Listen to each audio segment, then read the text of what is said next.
What's up, everybody? Real quick, before we jump into this episode, I have a message for every single person out there who is currently feeling lost, feeling like they don't have purpose, feeling like they lack direction. And as a result of feeling those things, you're frustrated, you're unfulfilled. You might feel like you've been wasting a lot of time, a lot of energy. You might feel some guilt.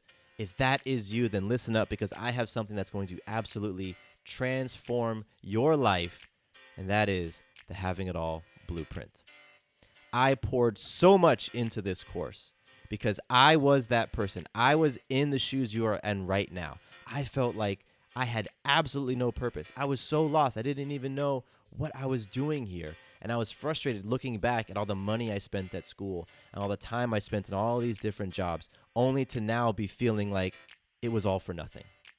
And so I went on a journey. I truly, truly dug into myself. And years later, after picking up all these different tools, reshaping my beliefs, I can stand here today knowing so crystal clear what my purpose is. And not only knowing it, but being completely fired up and inspired by it. And I want the same thing for you. And so I poured everything that I've learned into the Having It All Blueprint. If you purchase this course and you don't dig it and you don't experience transformation in your life, reach out to me. Full refund. Absolutely no risk in investing in yourself with this incredibly powerful tool. And I've used everything in the blueprint to transform not only my own life, but the lives of my clients as well. So it is proven. So if you're ready, if you feel like you've waited way too long to be experiencing a life that is fulfilling and exciting, where you're just turned on, can't wait to jump into all the things that you've got going on. If you don't want to wait anymore, jump over to MatthewBivens.com/blueprint and enroll in the Having It All Blueprint today. Once again, that's MatthewBivens.com/blueprint and join us. You too can have an abundant, loving life. I know it. I feel it. I'm excited for you, and I'm out. Peace.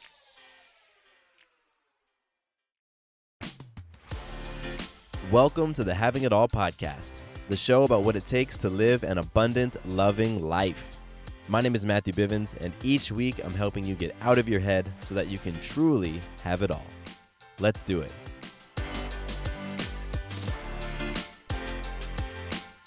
What's going on, beautiful people? Welcome to another episode of the Having It All podcast. I am very touched, very inspired that you're here with me today. You know, this is the show where we talk about having it all, where we talk about living an abundant, loving life, because we don't believe having it all has anything to do with your possessions. It has nothing to do with the cars in your garage, the size of your house, how many zeros are in your bank account, the latest gadget in your pocket. That is not having it all to us. To us, having it all has everything to do with what's in your heart, the way that you impact the world, the lens through which you see the world. It's about experiencing and living an abundant, loving life. And so I love the fact that you dig these types of conversations, because that's what's really going to impact the world in a healthy and powerful way. So for today's conversation, we're doing a rebroadcast. I'm sharing with you an episode from back in the day, back in December of 2017. This was when the Having It All podcast was an interview-based show. Because if you're new to the podcast, you may not know that this show started out as purely interviews. That's what I was doing 3+ years ago when I launched the podcast. I was interviewing some amazing people. And Adam Roa was one of the truly incredible souls that I had the opportunity to interview. And the title of his episode is You Are Who You've Been Looking For. A powerful conversation with poet, coach, speaker, and lover, Adam Roa. And man, this truly is a really deep and beautiful conversation, because Adam is just one of those incredible people who's doing some truly meaningful work in the world. And you get a taste of the type of work he does just by looking at the title of this episode. You are who you've been looking for. And that is actually the title of a truly powerful poem that Adam delivers on stage. And you can go to YouTube and you can check it out. Just look up Adam Roa, Adamroa, and go to YouTube and you can see his poem, You Are Who You've Been Looking For. So we dig into conversations around that. We talk about his work. We talk about all sorts of really cool stuff.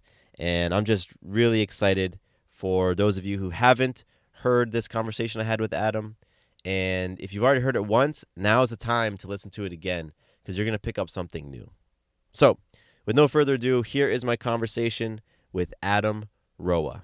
And because it's my style, I'm dropping you right into the middle of our conversation, right when I'm about to ask Adam to explain the inspiration behind his poem, You Are Who You've Been Looking For. So let's do it. Adam, tell me where did this concept come from before we really dive in and sort of unpack certain parts of it? It's a really great question. I think that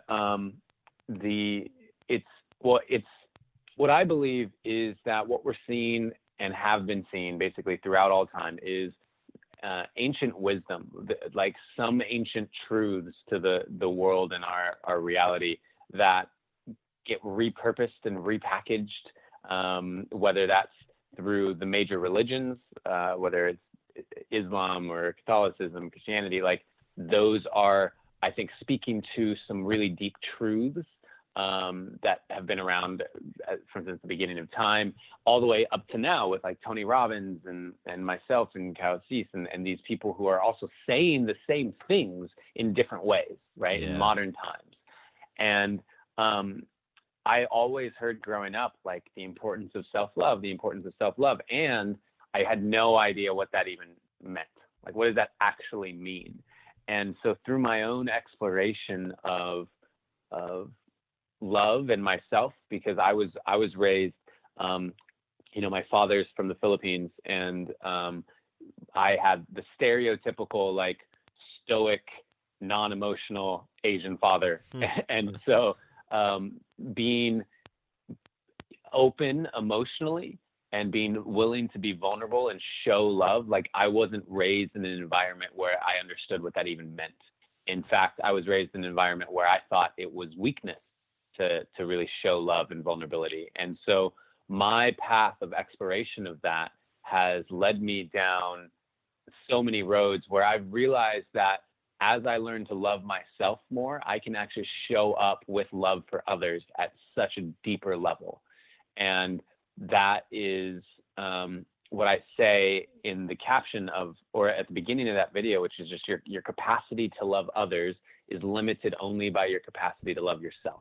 Yeah. Because, we all are dealing with the same things of being human. We all have judgments. We all have some insecurities. We all have those things. And when we can love ourselves through those, when we can love those parts of ourselves, then when someone shows up in our reality that's reflecting that back to us, we are like, wow, I see myself in you. And that allows me to love you that much more deeply.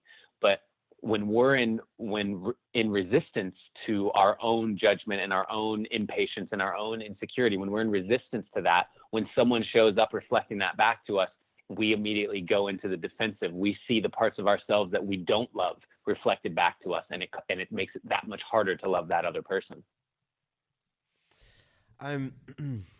It's not a coincidence that I'm listening to Tim Ferriss' podcast this morning, and it's a unique episode for his show, and he's talking about the ability to love yourself, and the ability to love other people. And then here we are, and that's the message, the opening message of this awesome video and poem that you've recorded and shared. And dude, I've heard that phrase, and I know the listeners have heard that phrase so many times and in many different ways, because people will put slightly different spins on it. I really want to get down into some of the muck and the weeds on this, and I really want it to take it from just this thing like, your ability to love somebody else is reflective on how you love yourself. Great. It sounds awesome. Right? It sounds great. It's type of conceptually, yeah. It's the type of thing that gets people to applaud for you when you say it on stage, right? But let's get into it a little bit and bring it to some like practical application on how you actually can do that, and maybe some examples in your life or my life of how that actually shows up. Because those concepts, they're big concepts. And how can you argue with that concept? Can't. But then are we saying, I have a daughter, I have a 14-month-old daughter, and am I saying that, congratulations. Thank you. And before I jumped on the phone with you, I was in the other room just making her laugh, because that to me just fills my love tank up, man, just hearing her laugh. And so as a parent, and I hear that, my ability to love others is reflective of my ability to love myself.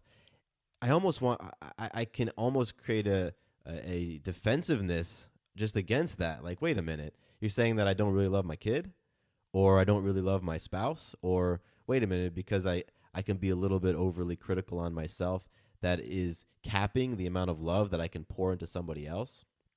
And so I really want to just put a magnifying glass on that, that phrase, that sentiment, before we jump into some other stuff from your video. So what do you? No, I think that's a really great point, because most people are in a space where they can say, I can love others so much more easily than I can love myself. Yes. Yeah. Like that's the default. If you were to take the mode, right, to use old math, like if you were to take the most common, just random person, more than likely they would say, I can love others easier than I can love myself. And we are in a society where we can pour out affection, we can pour out where we're being told, be of service. And yet, when it comes to loving ourselves, what does that actually look like? What does that actually mean? And for me, loving myself has looked like facing off with my shadows. Loving myself has looked like being willing to dive into the quote unquote darkness of myself, and really being present to where those judgmental thoughts are coming from. Where are, one big thing in my life, for example, right, has been that when I was really young, I had a series of events that occurred that caused me to lose trust in myself, to lose trust in my ability to say, I feel this, trust my intuition, I feel this, and that's my truth. Instead, I would start asking around. I'd be in relationships. I'd say, does this make me a bad person if I don't go to this person's birthday party? I just feel really tired, but what do you think? Or would you read this text message? Does this come across like I'm an asshole? I didn't have the trust in myself, right?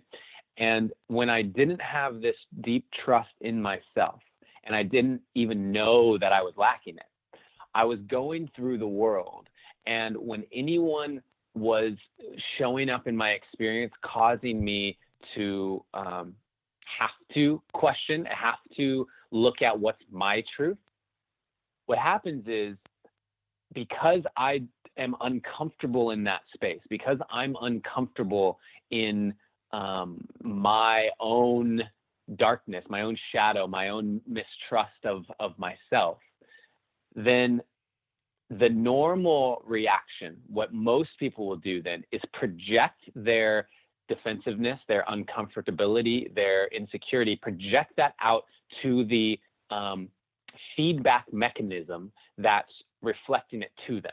So most of the time that's another human being. And so we get another human being that's saying, they're causing me to feel this. Mm-hmm. They're causing me to feel this. The discomfort I feel, the insecurity that's coming to the surface right now, it's them doing this to me. Yeah. And that makes it really hard for me to love that person fully, unconditionally, when there's that level of almost blame for my experience happening because of them, right? And once I started really facing off with myself and realizing, wow, this lack of trust that's showing up, this insecurity, all of that is coming from these beliefs that I took on really early in life. And that got reinforced because I believe we're creating our reality, and that the reality around us will reflect our internal belief structures. So it kept getting reinforced to me over and over throughout my life. And I said, yep, totally. I can't trust myself. Well, once I really faced off with that And I said, wow, you were hurt. You were wounded. You didn't know how to process a certain emotional experience, and you made that mean something about yourself. And you've been living with that for decades. Well, when I faced off with that and I could have compassion for myself in that, when I could see myself as the wounded inner child instead of being broken, when I could see that and develop that compassion, that also allowed me to get into those same circumstances where someone was causing me to question my beliefs, question and rise my insecurity. And then I would look at that person and say, this isn't this person doing anything to me, right? My experience is my experience. What's happening outside of myself is a neutral result. And therefore, that freedom from any attachment to this other person's impact on my life, that freedom allowed me to see them and hold them in a space of unconditional love as a human being. And it's really important for me to make a differential here, because I said this when Donald Trump got elected and everyone was kind of freaking out. I saw that video. Like, yeah. Yeah. I was like, now's the time to put your money where your mouth is, essentially. Like, can you hold unconditional love for Donald Trump just as a human being? Because here's the thing, all those people, and here's another example. I go off on these tangents. Go. So stop me at any time. But like when Donald Trump got elected, my Facebook feed, which is normally full of all these people posting motivational memes and videos and saying things like I'm saying right now, of like, it starts with self-love and love. Can you love others unconditionally? Like all that stuff. As soon as Trump got elected, my feed had these same people lashing out and being like, I live in this, how am I surrounded by so many racists? Like, how could you be so ignorant, and like anger and vitriol and just like all of this stuff that was being projected outward. And the thing is that what they were upset about with Donald Trump and his basically willingness to wear his racism and his all of that stuff out on his sleeve and not hide it. Well, that's coming from a fear-based place. That's coming from a fear-based place of, oh, it's the immigrants, it's the Mexicans. We need to build a wall. We need to stop allowing immigrate. Like all of those things are actions coming out of fear, and that can look like anger. Sometimes when we get afraid, we lash out in a defensive way in anger. And Donald Trump's doing it on a very public way, and yet it's reflective of what so many people who are preaching about love also have harbored deep within themselves. And it came out when he got elected. Yeah. And you know, it rose to the surface. It did. And it's interesting. There's another video on your page that I wanted to jump into later on, but it's about the stress is not an excuse, you know, where you're talking about having that stressful event in your relationship. And your partner, what's her name again? Azria. Okay. Yeah. She says stress is triggering something that's always within you.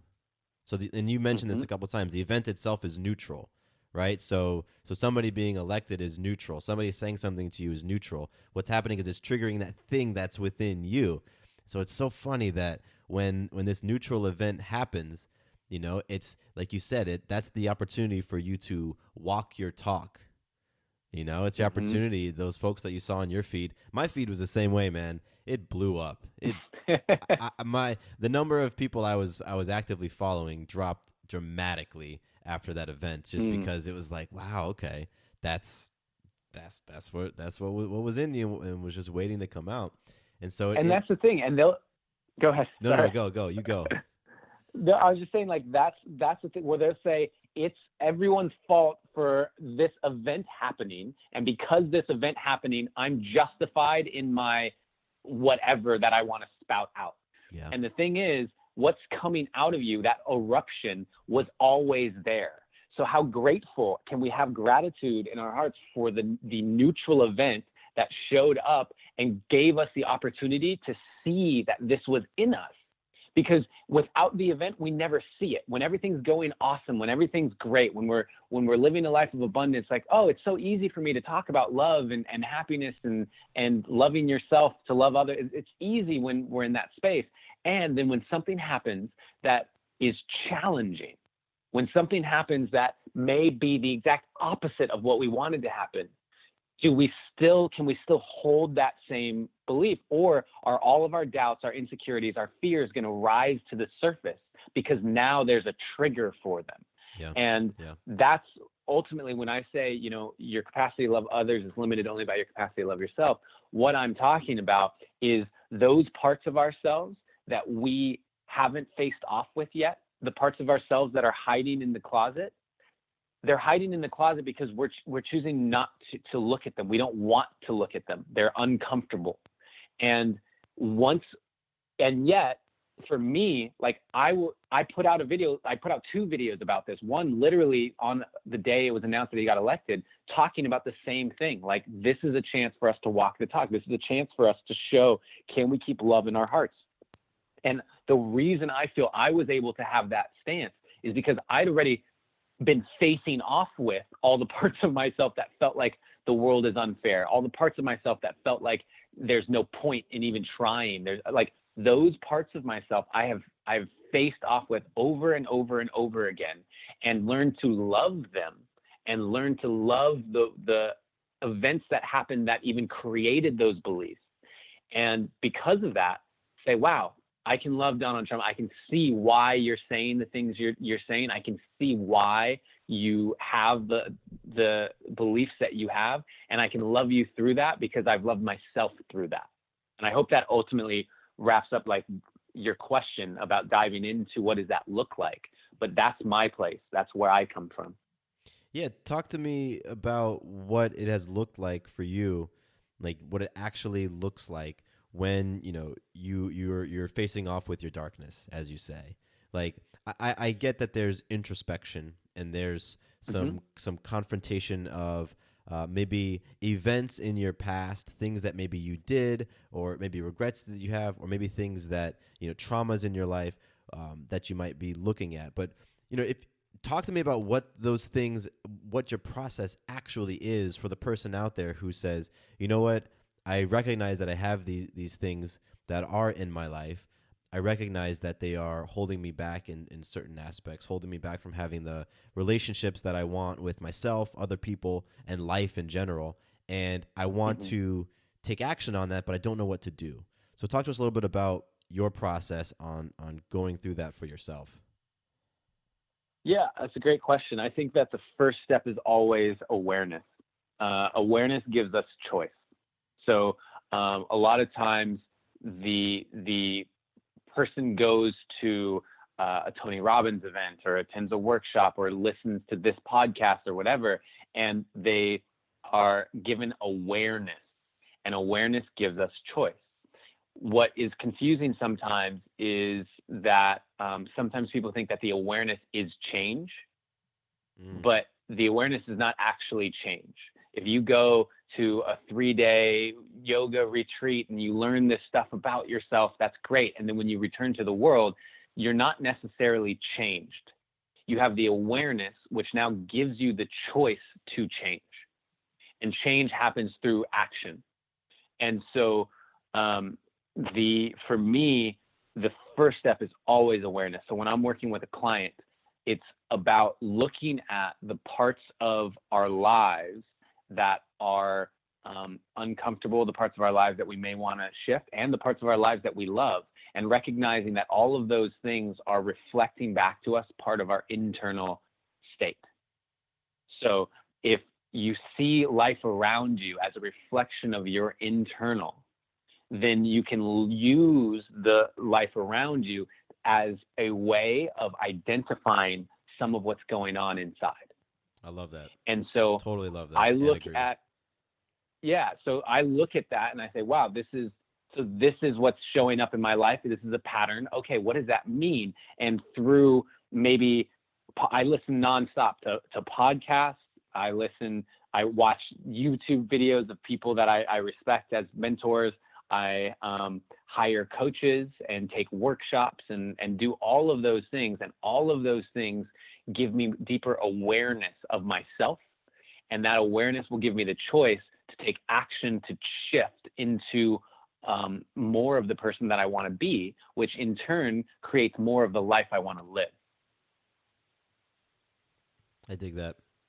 And I want to synthesize some of that down, kind of to some action steps. And the first thing that you really hit on was awareness, was seeking and creating that awareness about what is going on and some of the patterns that you're seeing and your internal state that is then being manifested in what you're experiencing. So having that awareness. And then another thing that you said, which I love, is that change happens with action. So you create that awareness, and then you have that option to take some sort of action. And it's when you take that action, the uplifting your energy, that heals, the action in that direction, then you can start seeing some changes. And another thing that I heard you say was, I use the word environment, and putting yourself in powerful environments and making sure that the information that you're intaking into your body is powerful and healthy and just empowering. And you mentioned podcasts and coaches and books and things like that. And so that's another one of the task or the checklist items that I had from your response: awareness, action, and the consuming of powerful resources. Yeah, I think that the consuming of powerful resources is what gives you the awareness. I think that, everything I do really is about giving people awareness. First of all, my podcast, my videos I put out, the workshops I run, even working with people one-on-one is all about first and foremost giving people the awareness. And then once they have the awareness, they have choice. I can't make the choice for them. Yeah. And so once they have the awareness, they have choice, and they want to take some action steps to change. Now it's about, okay, how do we give this person the tools to do that? How can they be supported in that? And I think it's important to note, to make a note that this is why coaching and mentorship is so important, because while we may be able to listen to a podcast and we may be able to read a book and gain new levels of awareness, there are always things that will exist in our blind spots. There will always be things in our blind spots that just we cannot see by the very nature of our perspective and our lens. We can't see things in our blind spot. And in order to see the things in the blind spot, we need a mirror of some kind. And that's where mentorship is so crucial, in my opinion. And it's why when you look at the best in the world at anything, when you look at the Michael Jordans of the world and the Michael Phelps and whoever, they had coaches. Yeah. And the coaches couldn't necessarily execute better than them, but what they could do is they had a perspective that could see the blind spots that Michael Phelps couldn't see or Michael Jordan couldn't see. Michael Jordan, when he's taking the shot, is not able to see like his elbow or the bend in his knees or whatever. And like those are the things that are just in the blind spot that aren't necessarily going to come to the surface just because you read a book. And so I think that having valuable mirrors reflecting back to you perspectives that you can't see on your own is invaluable. And that doesn't have to be paid coaching, but it's a huge reason why like the life coaching business has just been like skyrocketing recently, I think, as people are becoming aware of this. But also it could just be like forming a group with people that you really respect and trust and just meeting once or twice a month to discuss things and get different perspectives. And I think that's really, really valuable as well. Absolutely. I am a huge advocate of coaching and mentorship. And I love how you said, having somebody help point out your blind spots. And I know for me, my coaches and mentors recently have really helped pick out those blind spots in terms of some of my limiting beliefs and some of those conversations I was having about myself physically that was showing up in my body in the form of different injuries and kind of plaguing ailments and things like that. And in the past, they've really helped me to see my conversation around money and the ability to attract and create money. And that's been just phenomenally eye-opening. And then purely from an ROI perspective, I mean, it's paid itself over and over because, they help me to see that, have that awareness around the money conversation, and then I can go and making some changes on it. And so I'm curious for you, what are one or two blind spots that your coaches and mentors over the years have helped you to see and navigate around, or transmute? Yeah, I mean, so many. The one of the biggest changing points, pivotal moments in my life was hiring my first life coach and starting to uncover things like I had a deep rooted belief that that we are like forged in the fire, right? Forged in the fire. What doesn't kill you makes you stronger. Like these beliefs that at a deep level, what it means is that you're stronger because you struggle. Yeah. Right. You're strong because you struggle. And the truth is that deep down, I believe that we as human beings, as these spiritual beings having a human experience, that we are connected to like an infinite wellspring of strength and courage and capacity to love and all these things. I don't believe that we're limited in that. If we can connect to whatever spiritual belief that you may have listening to this, like God, universe, source, divine, like whatever you want to call it, when we connect to that, I think that our capacity for anything is infinite. And so when I did have the belief that, I'm strong because of my struggle, what ultimately I'm saying is, if I want to be stronger, I'm going to call in more struggle. Yeah. Like they go hand in hand. That's like the path to strength is struggle, and what to prove to myself what I can overcome. And man, when like that singular belief was able to start being moved through and processed out of my system, life became so much easier. The amount of traumas and accidents and just things that were happening leading up to eventually my spiritual awakening, the like going all in on this new path, that if I were to look at the before and after of those things, it's not even comparable. Yeah. It's not even close. And I think that that's an example of how these beliefs, really, really deep-rooted beliefs, can be impacting people, and they don't even know that that's the reason. They don't even know that they have that belief, and that might be the reason why they've had the car accident and why they got fired from their job and their relationship's ending. Like that may be the thing, because they feel like it's going to make them stronger on some deep level. Like it's a really complex game, and that's one of the big ones that pops into my head that I've been able to work through. Oh, that's awesome. It's huge. It's huge. And I like how you said you might just be repeating that pattern and repeating that conversation because of this belief that you're not even aware of. You're not even aware of it, and yet it's working. It's doing its thing under the surface. And I've had a bunch of those types of beliefs. I've had the belief about the only way to create that success is to grind, work 14-hour days and stuff like that. And back when before I was married, I had this belief that it had to do with relationships, and I want to pivot into relationships a little bit. I had this belief that I was not allowed to be happy if she wasn't happy, and that and the kicker was our relationship was strong because of that.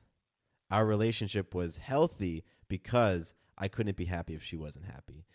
And dude, I don't know where I picked up that belief, but holy shit, let me tell you the roller coasters of just everything that were the result of that belief. And so I know that you are just this, I don't know, you've said and written some really profound things on relationships, and I've really admired your Thank you. transparency. Yeah, with when it comes to relationships, and not just romantic relationships, but you put it really nicely. So I want you to share a little bit about the Slinky effect and Hmm. relationships, and sort of some of the work that you do with folks around that. Yeah. Well, the Slinky Effect is a company that my partner Azri and I started together. We have now been in a committed relationship. This month actually will be 9 years. Awesome. And so, Congrats. thank you. Yeah, it's it's a wild ride, romantic relationships, as you know. And yeah, the Slinky Effect is a symbol for how we view healthy relationships. And so if you have a Slinky, you have two ends, and that would be the two people in a relationship. And what generally will happen, right, if a Slinky is to move forward, if we are actually going to have the Slinky have some form of momentum through life, then one end of the Slinky will go forward, and that's represented by someone having some sort of experience of growth, right? So maybe you listen to this podcast and that sparks some stuff in your head, and you start thinking about new things. That's literally some growth that you've had. That's a Slinky forward. And now the other person has a conscious choice in the matter. Now when that Slinky end goes forward, they can be pulled forward by the person they're in relationship with. They can go, wow, that's amazing, and allow that to motivate them into their own growth. And generally what I've seen happen is their own growth then catapults them forward, and maybe in a slightly different way, so that it pulls the other person forward. And one by one, these ends of the Slinky keep tumbling forward in the same direction. And that is the relationship that we have, and that's how we see healthy relationships moving. And that's not just romantic. That's business partnerships, friendships. That's your relationship actually with the universe itself and the universe around you, where you have some massive growth, and then the reality around you is going to shift to reflect that growth that you've had. And once that reality around you shifts, it will surpass, it will provide you the opportunity to continue growing. It will leap past you like a Slinky, and you can now use that to catapult yourself into your next stage of evolution. And if someone doesn't, what often happens is one person can have this growth, and the other person can be threatened by that.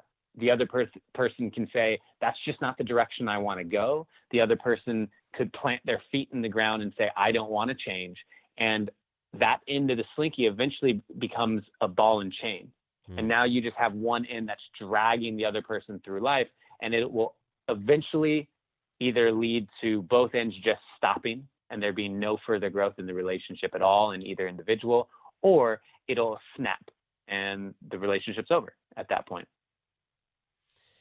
I love the visual of the Slinky that it gives me, especially like moving up the stairs, because I definitely experienced that with my partnership right now, but it definitely was not always that way, and with previous relationships, there was this sense of avoiding personal growth, or being intimidated because I didn't want to, or maybe my partner felt intimidated, and it was just this, it's getting okay being comfortable.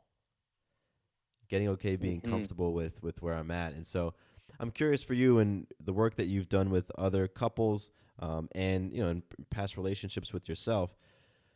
When one person is feeling like either the lead end of the Slinky constantly, or they want something more for the relationship, and they want something more from their partner, what are the types of things that you talk to them about? Because you and I are the types who I believe subscribe to that belief of co-creation, and consciousness creates, and putting things out there. So I'm curious what you have to say for the people who might have created a partner in their life that is not so down with the growth? Yeah, I mean that's a tough one. I find that the biggest thing that a lot of people are surprised to hear from Azria and myself when we talk about relationships is that we both feel that the individual is more important than the relationship. Talk about And that. I like people, that. yeah, people are like, what? What? Well, it's because I believe that the individual, through being fully fulfilled, now has the ability to show up fully in the relationship. And where there's any part of like fear that comes into that is the idea, well, what if what fully fulfills me is like, I want to go like live in an ashram in India for like 3 months. Like, what if that's what I want to do, right? And she doesn't want to do that. Well, yeah, our paths of fulfillment may lead us in different directions.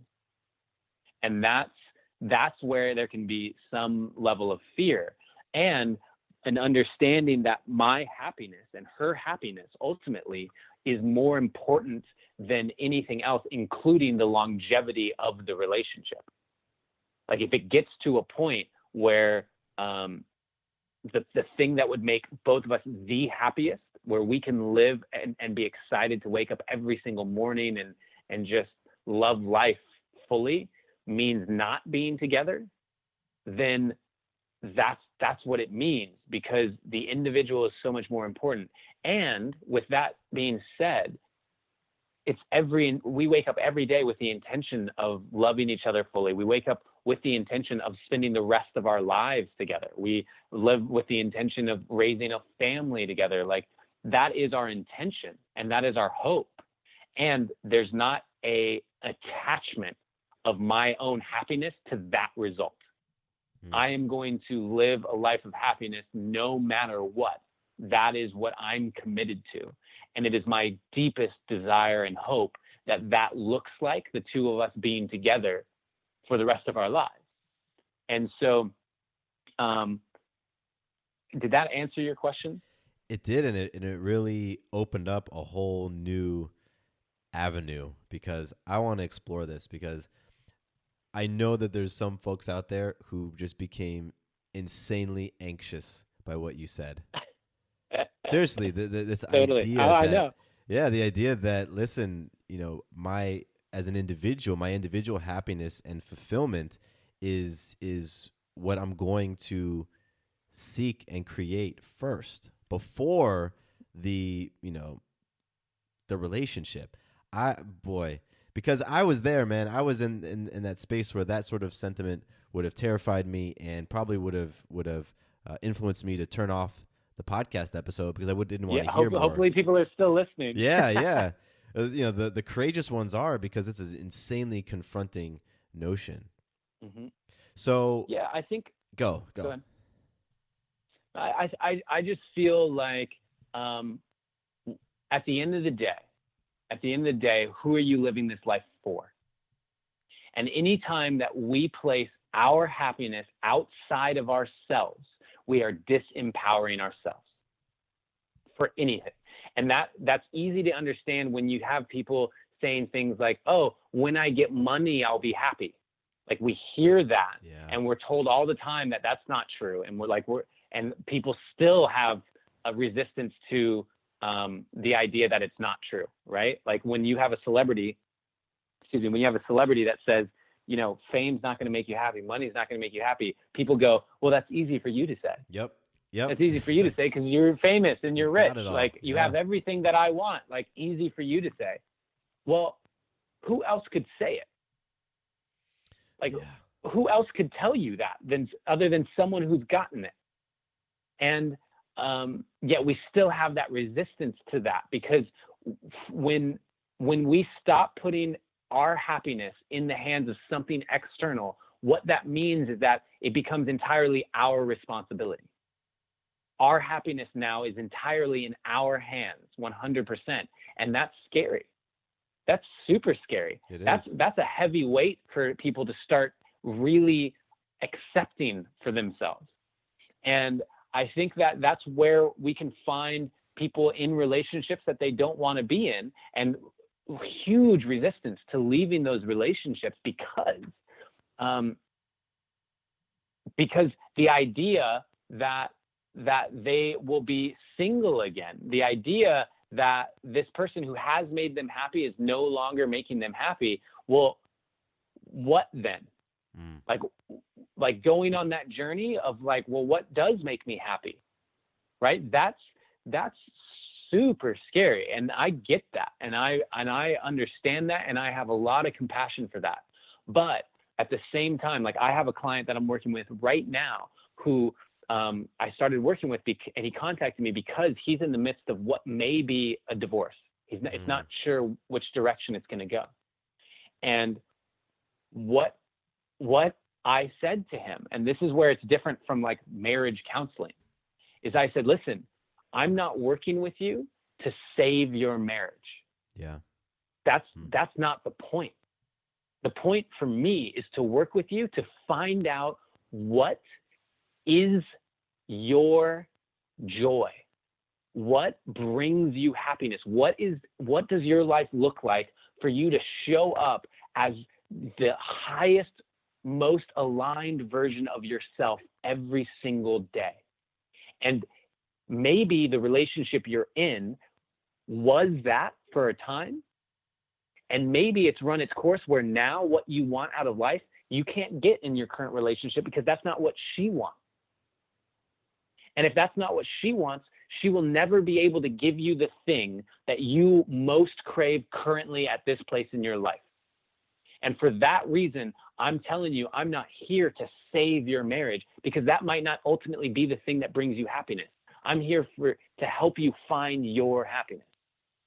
And the evolution of two human beings in a relationship, I think there's nothing more beautiful than when two people continue to evolve in the same direction. Yes, where we continue to evolve as individuals. And I read a book a long time ago called The Road Less Traveled, and it has this great symbolism that still sticks with me, which is that relationships are a Venn diagram. And that, for people who remember from school, Venn diagram are those two circles that overlap, and you have the things in one circle that don't touch the other circle, and then you have the things in the middle that both circles share. That's like two individuals entering into a relationship. That shared overlap of this Venn diagram is the relationship. The other parts of it are the individual. And the healthy thing in a relationship is for both of those circles to continue to expand. And as both circles continue to expand, who I am as an individual continues to expand. I get to find out more about myself. I get to find out more about what I love and what makes me happy. And because I'm expanding and she's expanding, the shared part, the relationship, also expands. The depth of what we share as two individuals continues to expand. We get to know more aspects of each other. The relationship expands. And the individual expands.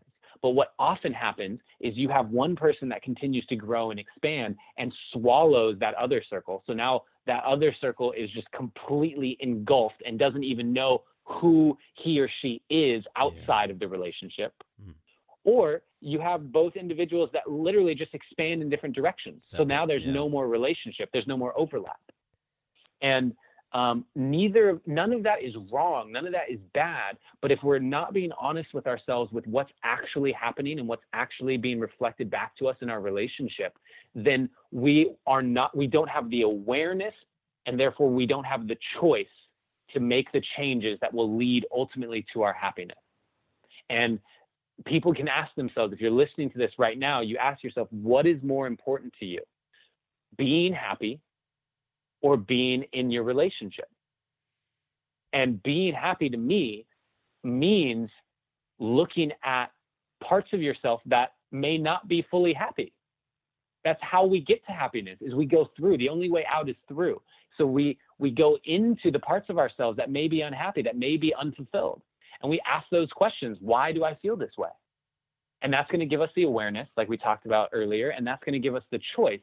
And then once we have the awareness and we start making the choices for change, the person in that relationship isn't like a stranger.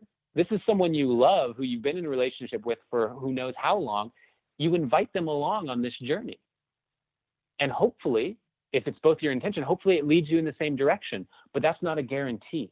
And that's why people get so afraid to go down the personal development path, is because the possibility that they will have to leave behind all the things that they currently are identifying with, their relationship, their job, their family, their friends, like the idea that the path that might bring them the most happiness looks very different than the one that they're comfortable in, that fear causes people to stay exactly where they are.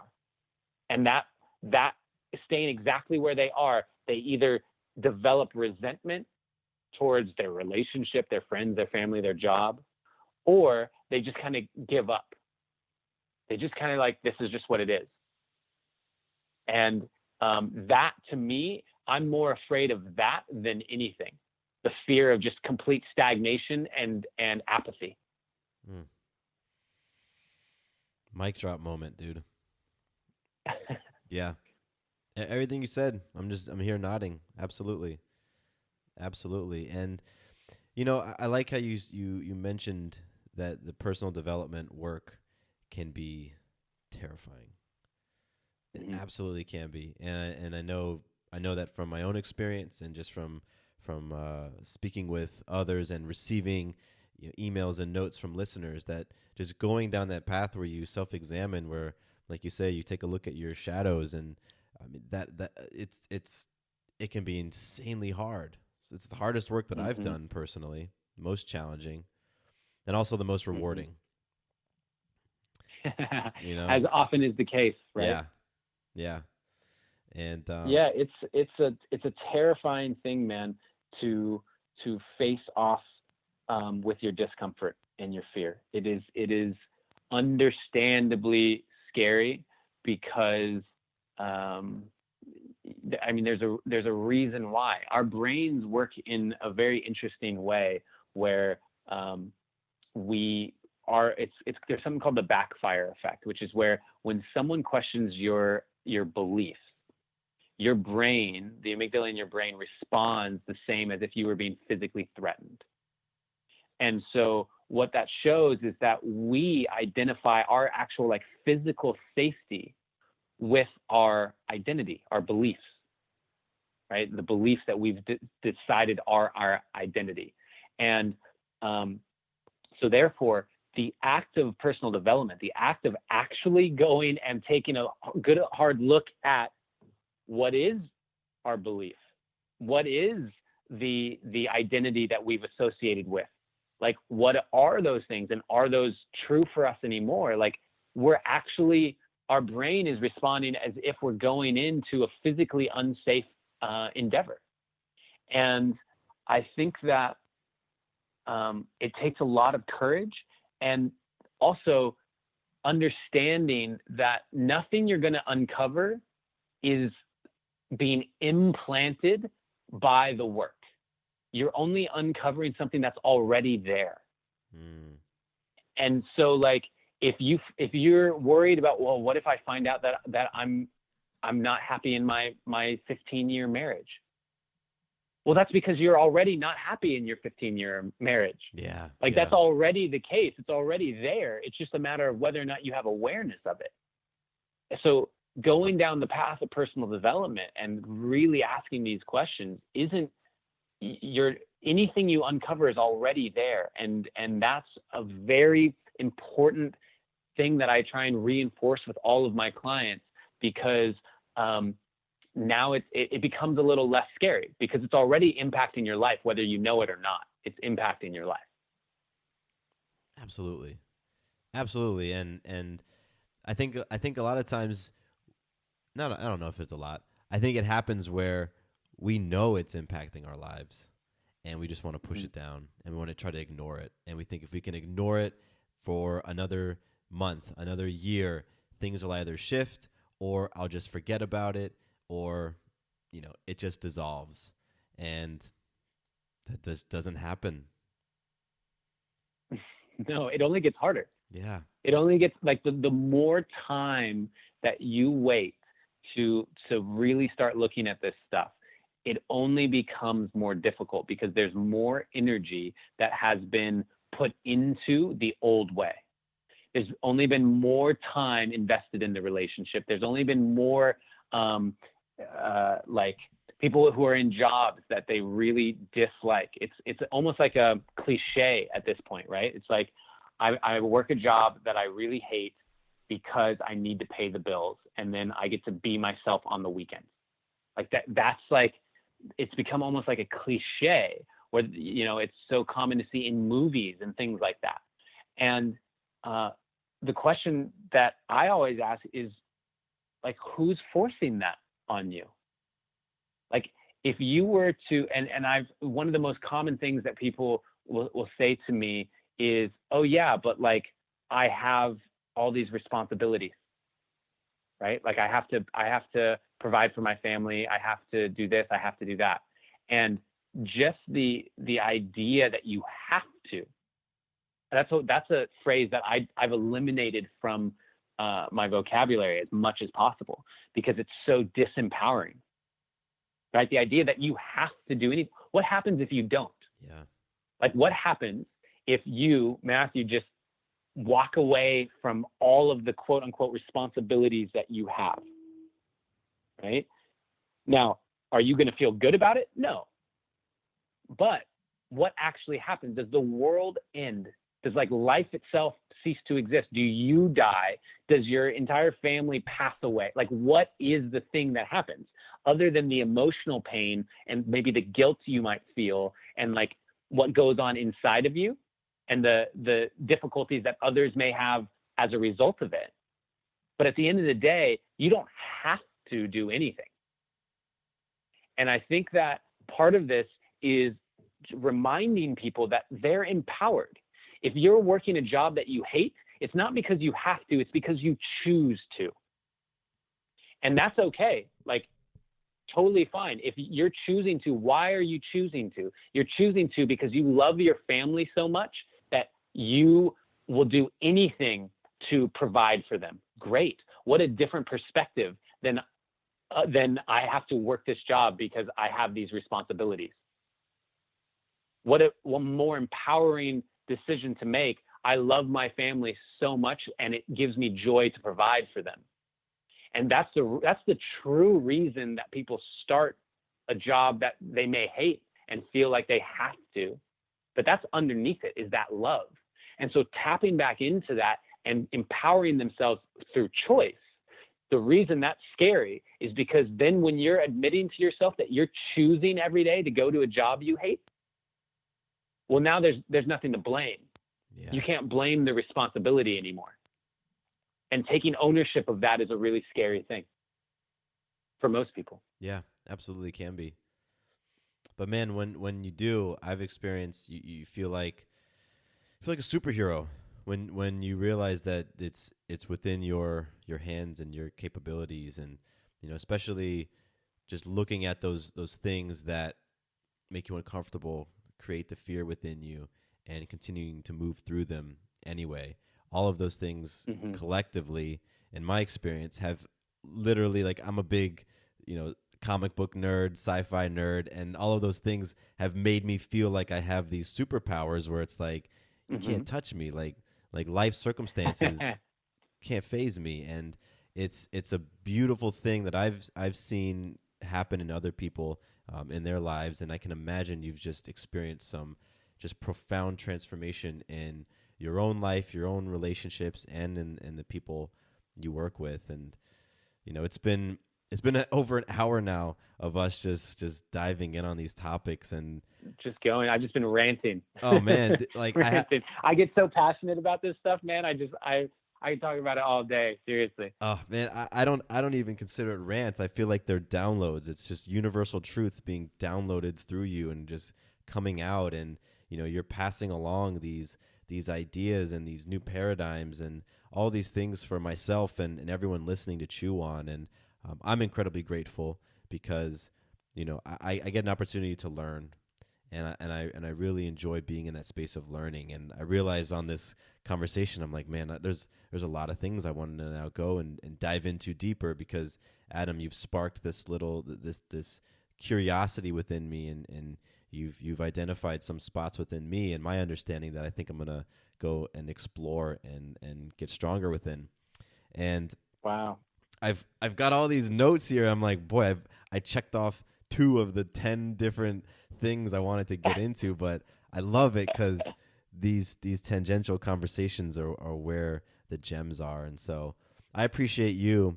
I really do. And as we come to a close here, I would just love for you to be able to drop one more gem on the listeners, some message that they can walk away with and sort of meditate on for a little bit as they turn off this episode. What would that be?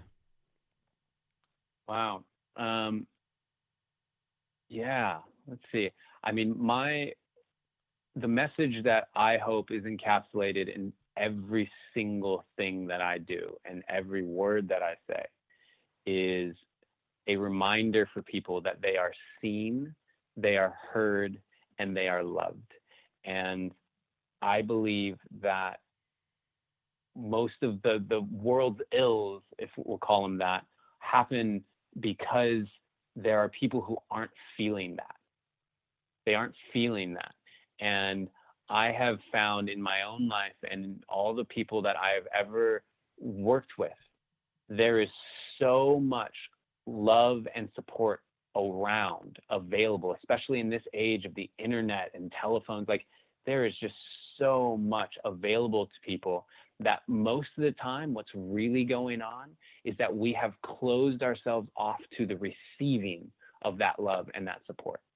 It's not because it's not there, it's because we are not allowing ourselves to truly receive it, whether that's because we don't feel worthy of it, whether that's because we're scared of what it might mean to start walking that path, or whether we actually legitimately have never even thought about that before.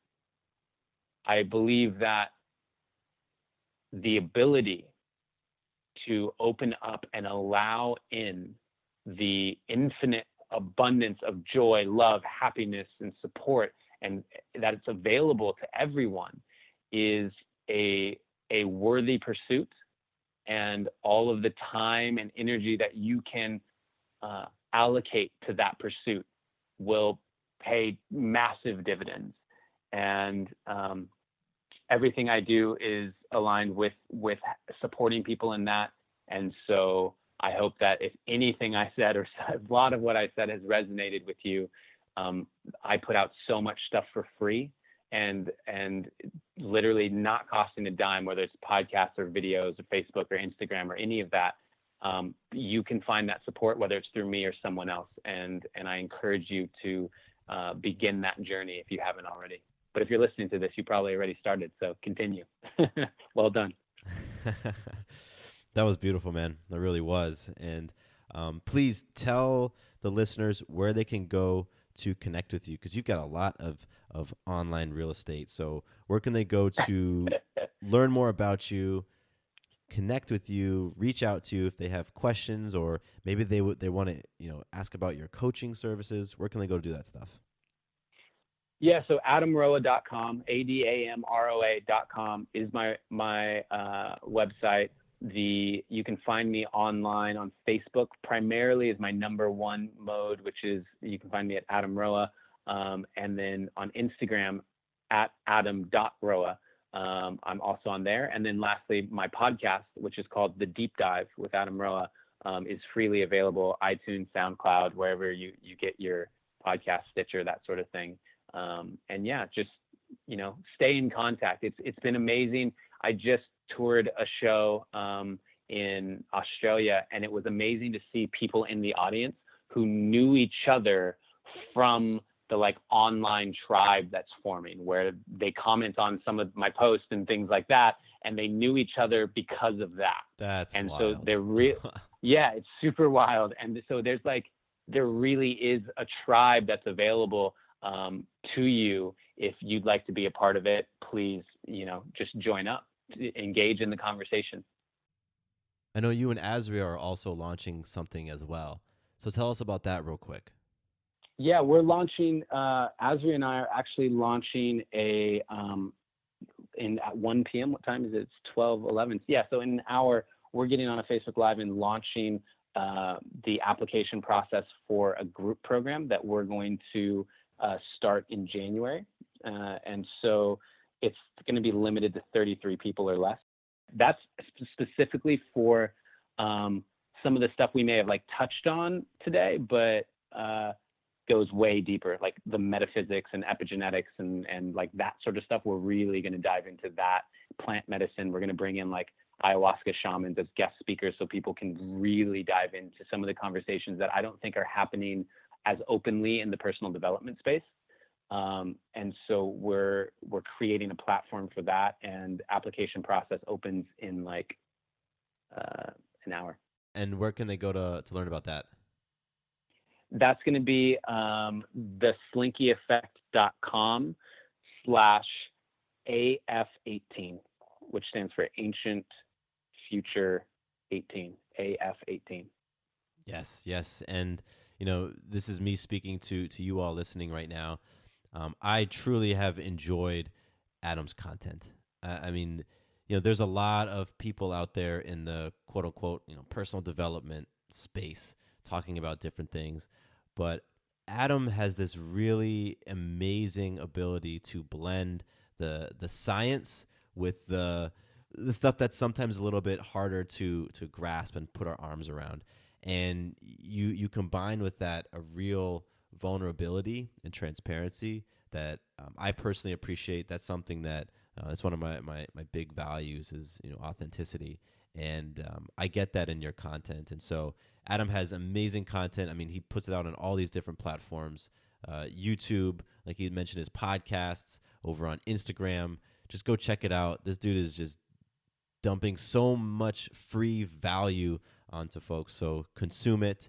And Adam, I am very, very grateful for your time. I know we went over a little bit, but man, we were flowing. No, it's all good, man. I appreciate you so much and what you're doing.